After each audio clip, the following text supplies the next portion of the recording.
Ora viva! Sejam muito bem-vindos a um novo vídeo aqui na nossa Casa Europa. Estamos de regresso e estamos de regresso com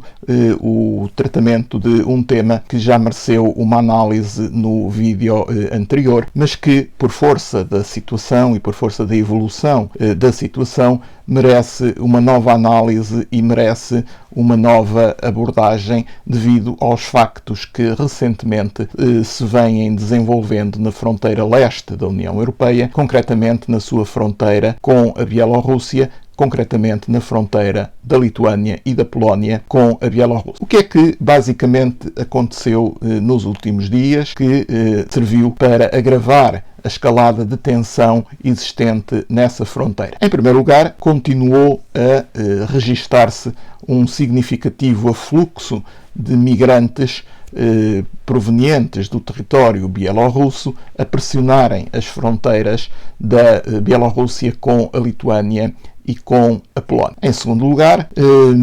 esses migrantes começaram a ter ações verdadeiramente hostis perante tropas e polícias dos Estados da União Europeia, com o arremesso de pedras, com as tentativas de agressão, o que levou, desde logo, a que, sobretudo na fronteira da Polónia, o exército polaco tivesse tido necessidade de repelir esses ataques utilizando canhões de água e utilizando gás lacrimogéneo contra os migrantes que pressionavam a sua fronteira. Em terceiro lugar, e na sequência de tudo isto, a União Europeia aprovou o seu quinto pacote de sanções contra a Bielorrússia, aumentando sanções económicas e sanções políticas contra aquele Estado, precisamente por o mesmo estar a utilizar migrantes como uma arma de arremesso político no seu relacionamento com a União Europeia. Convirá, numa breve retrospectiva, tentar perceber como é que chegamos a esta situação, como é que se chegou a este ponto e a esta escalada de tensão. Até ao ano de 2020, o líder da Bielorrússia, Lukashenko, foi, pode-se dizer, um colaborador da União Europeia no sentido de proteger as fronteiras da União e de não permitir grandes pressões migratórias sobre os Estados da União com os quais a Bielorrússia tem fronteira. Porém, a partir de 2020 e em 2021, a situação mudou. Começou por mudar em 2020, quando da sexta reeleição de Lukashenko para a presidência da Bielorrússia. Os Estados da União Europeia, a própria União Europeia, apontou graves erros e graves vícios ao processo democrático que permitiu a reeleição de Lukashenko e, precisamente, não veio a reconhecer essa eleição, nomeadamente por manifesta falta de condições democráticas para que candidatos da oposição pudessem exercer cabalmente as suas candidaturas, pudessem protagonizar as suas candidaturas e disputarem lealmente e democraticamente o poder com o presidente Lukashenko. Em segundo lugar, já em 2021, o que acontece é que, a determinada altura, a Bielorrússia provoca a aterragem forçada no seu território de um avião da Ryanair que sobrevoava o seu espaço aéreo, precisamente com a finalidade de deter um opositor do governo de Minsk que viajava nesse mesmo avião. Estes dois factos foram considerados inaceitáveis e inadmissíveis por parte da União Europeia e sucederam-se os pacotes e as sanções, quer económicas, quer políticas, contra o governo de Minsk. Perante o avolumar das sanções, o presidente Lukashenko deitou mão à única arma que verdadeiramente possuía e que era a arma dos migrantes, ameaçando, e mais do que ameaçando, concretizando a utilização de seres humanos como arma de arremesso político, neste caso contra a União Europeia, através de dois dos Estados com os quais a Bielorrússia tem fronteira, a Polónia e a própria Lituânia. Como é que se processou essa utilização de migrantes como arma política de arremesso por parte do governo de Minsk. Sabemos que a generalidade de migrantes, sobretudo provenientes do Médio Oriente e de alguns estados da Ásia, quando pretendiam aceder ao território europeu, normalmente faziam-no através de barcos que escolhiam como rotas de destino países como a Grécia, como a Itália, também como Espanha. Ora, a partir de determinada altura, o governo da Bielorrússia, o governo de Minsk, articulado com um conjunto de companhias aéreas e um conjunto de agências de viagens, começou a facultar transporte para os migrantes que vinham desses estados terceiros, do Médio Oriente, da Ásia, trazendo-os para o território da Bielorrússia e, uma vez aí, expulsando-os sobre as fronteiras do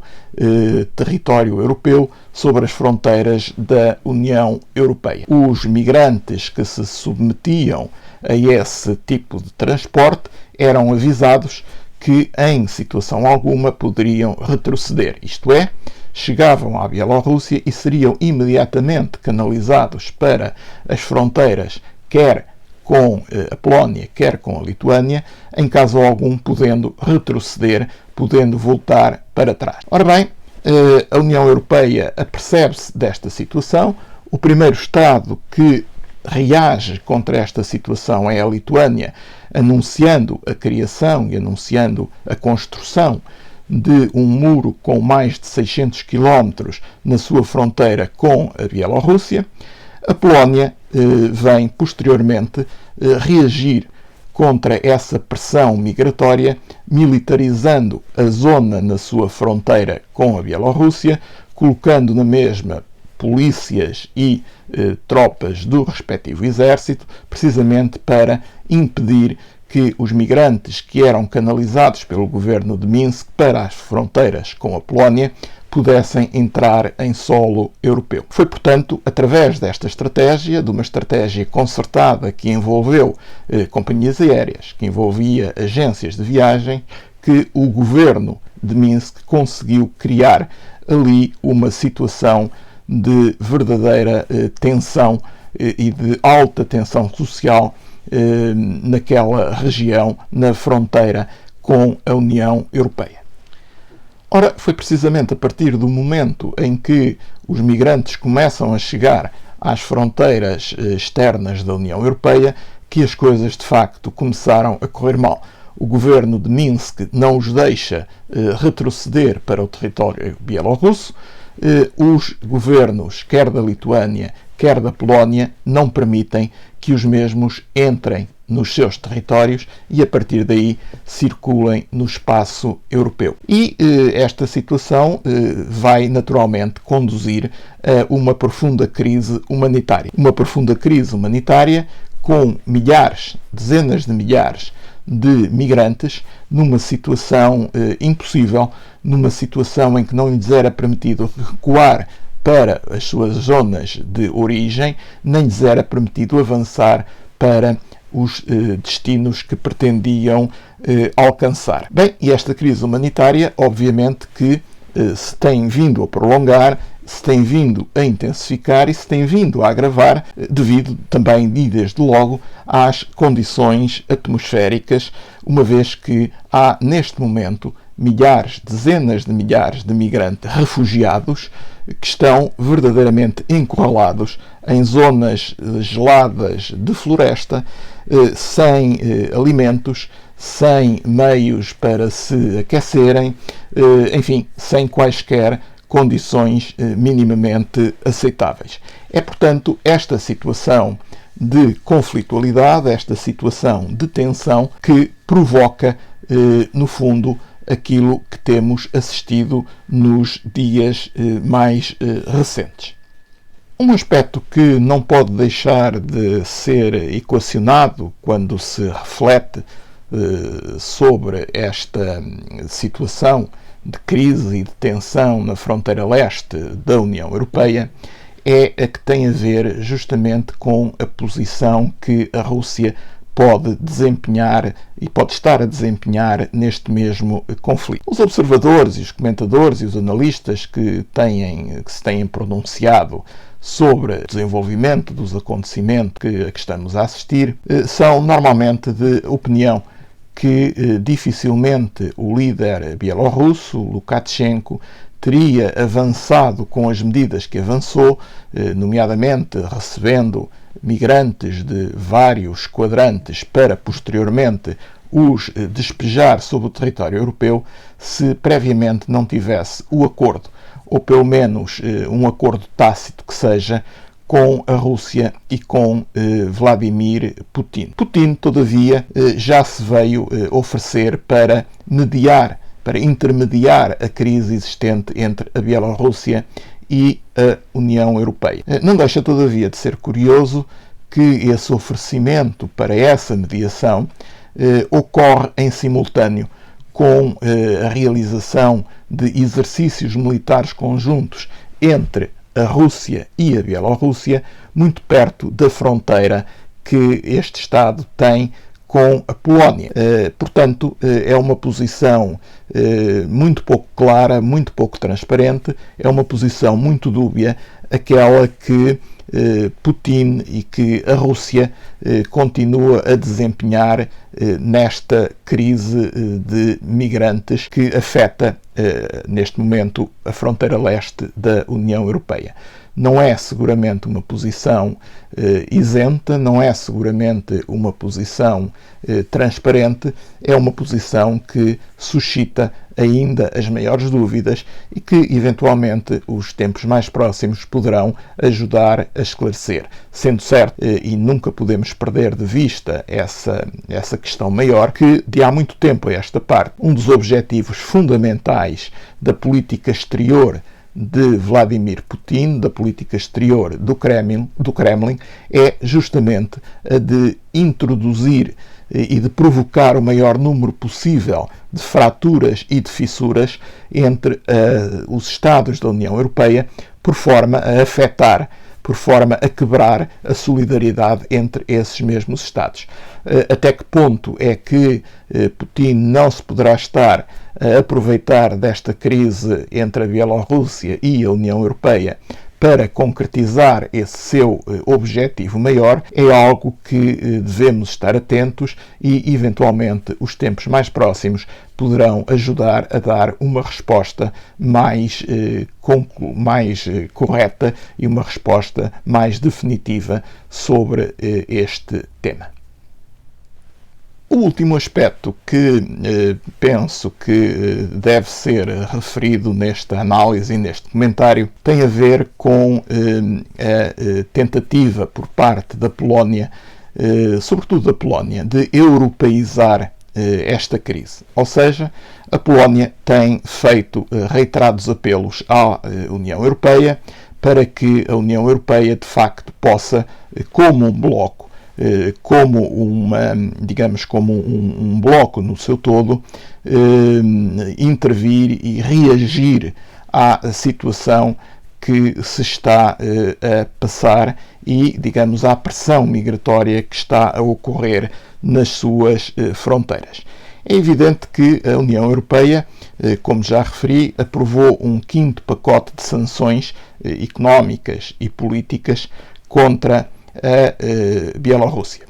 Mas também é um facto que sabemos, até porque já tivemos a oportunidade de o analisar aqui em alguns vídeos anteriores, neste momento o relacionamento entre a Polónia e a União Europeia não é propriamente o melhor relacionamento possível. Estaremos lembrados do célebre acórdão do Tribunal Constitucional da Polónia, que veio declarar que o seu direito se sobrepunha ao direito da União Europeia.